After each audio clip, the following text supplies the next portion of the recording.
Hey, so this presentation is about the museum in Columbus, Georgia, and I have visited this museum and I am really excited to share with you the art that I saw and just the wonderful things that art can bring to our lives. This was the entrance to the Columbus Museum. And the building was, interestingly enough, more of like a box shape. It almost looked kind of like a barn from the exterior. And there wasn't a lot of art surrounding the building. It looked like a very generic building you would see just driving down the road. And I found this really interesting just because usually art museums have like a lot of art displayed on their sidewalks or maybe along the building walls in the exterior and different things like that. And so when I saw this building, I was a little taken back just to see how ordinary it looked. But nonetheless, this was the entrance. And the horse that is standing there is one of the art pieces that a local artist named Gary Lee Price made out of driftwood and different wood in the location. So in Columbus, Georgia. And he makes a lot of natural pieces.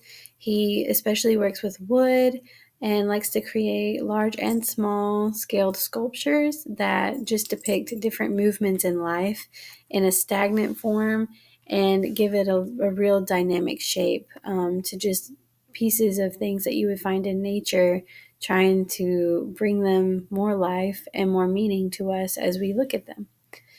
So, this was another piece of the museum, and it's called the Chattahoochee Riverwalk. And why this is important to this museum is because Columbus is based in the South, and there are a lot of I guess you would say African American culture, and a lot of slave families in the past have made homes here, and their lineage is still here. And that culture is represented here in this museum, along with the different struggles and things that they went through while being in slavery, and just how they came out of it and what they've done to make themselves a home and be able to really come into society where they're seen as an equal and not anything but. But yeah, so it's really interesting and very historical and really gives you a sense of grounding and motivation and inspiration for this new generation coming up and the children we're raising, and just how we would like our children to behave with different cultures and different backgrounds that may be different to us. So I really enjoyed walking through this part of the museum as well. And as well as the history that's displayed here, it also gave a good demographic about like the animals and the different things that are around the area nature wise as well. So that was really cool. This is my first piece of fine art that I saw in the museum that really just like captivated me. And it did because of the heart. I would say that this piece just really settled with me because of just the depths of the different colors of blue and the different light and dark contrasting colors that made this piece really just pop out of the frame. It is an oil painting on canvas, and the waves just really stood out from each other. When you look at the waves in person, you can just see the different layers and the different brushstrokes that really made this piece just really beautiful and come together. And this piece is known for its dramatic and romantic depictions.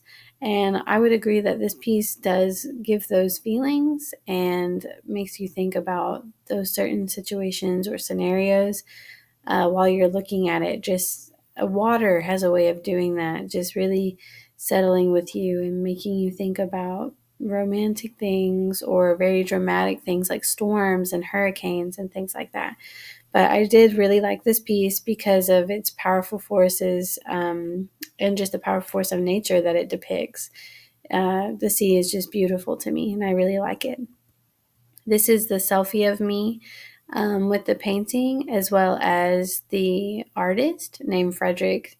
And he did this piece along with a lot of other sea pieces. He did a lot of marine pieces in his lifetime, and he has a big love for the ocean.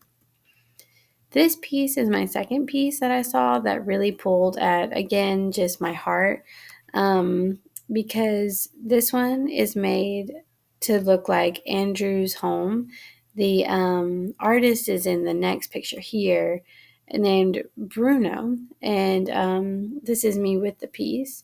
And he is a migrant who came to the United States, and he made this artwork from one of his friends' homes that made him feel very at home and not like a foreigner.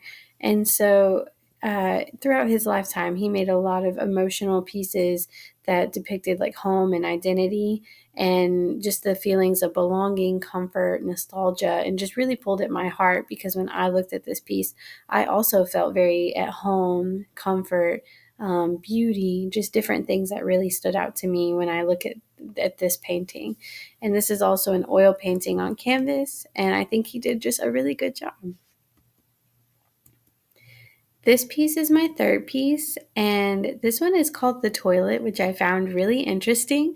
But it's called that because this was a French artist who made this piece to depict a woman who was getting ready and kind of on her own, in her own little world, just putting on her makeup, putting on her clothes. And this artist really liked making paintings of women, especially women in the nude. Just loved the female figure and a lot of things about just the female way of living, just very, very in depth womanly features and womanly roles and what they do in their everyday life. He really enjoyed studying things like that and then depicting how he saw women in his art.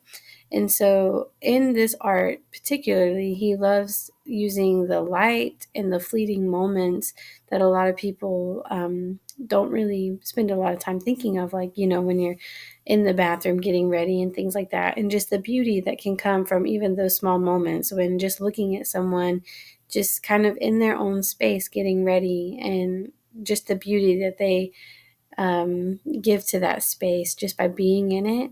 He really wanted to depict that here. And I think that's really beautiful and just really beautiful how he saw beauty in the small things and the big things, and especially in women, as I am one. But yeah, he's a really great French artist. And this is me again with that picture. And then the artist, his little picture, and a little bit more about the painting. But he actually studied art, and he did a lot of Parisian art scenes. He was kind of associated with French and Parisian art.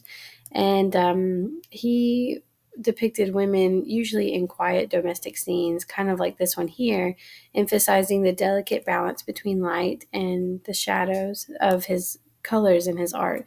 And so I really, really liked this, and I sat with this one for a while, just imagining myself there, getting ready and what I might have looked like if I was in this painting. And I just really liked it. It was really nice.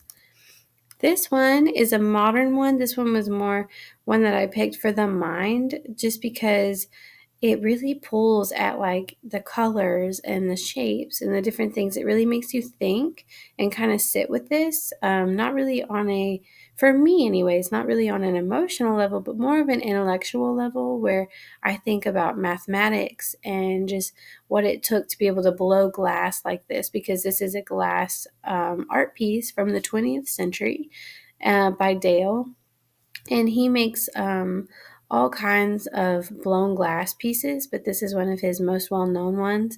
It's also found in Seattle, Washington, in a museum up there.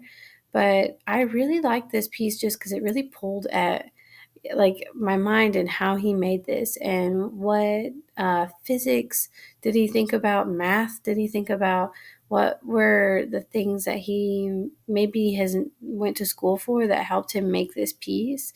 I just was really thinking while looking at this piece just like how it is just kind of chaotic, but it's a beauty. It's a beautiful chaos that's coming throughout this picture, and I really liked it, especially because it's in a boat and it's called Boat Installation.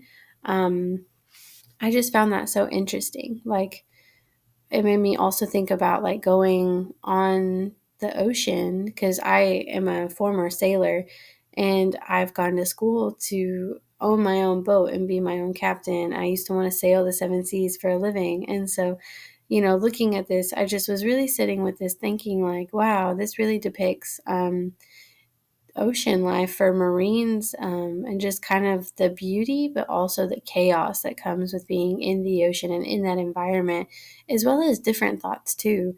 But yes, this artist, he really loved blowing glass and making art out of glass like this. And he's most known for his nature movement pieces with organic shapes, such as this one. And then this is me with it. And then I sketched this piece. And I'm also an artist, so I love doing art. And I really have fun just making like a rough draft, almost like just sketching to get an idea of how I would eventually create this with pen, something more permanent. And it was really fun to do this and just to be able to sit in a museum and just sketch and think about the different shapes and colors and stories that this man might have thought of when blowing all this glass and putting it together. And these are my references. And I really enjoyed doing this presentation. I hope you also enjoyed it. And thank you so much. Let me know what you learned, what you liked. And I hope this inspires you to go to a museum and maybe sit and find a collection of art pieces that you like yourself and report back to me. But yes, have a great evening. And thank you so much.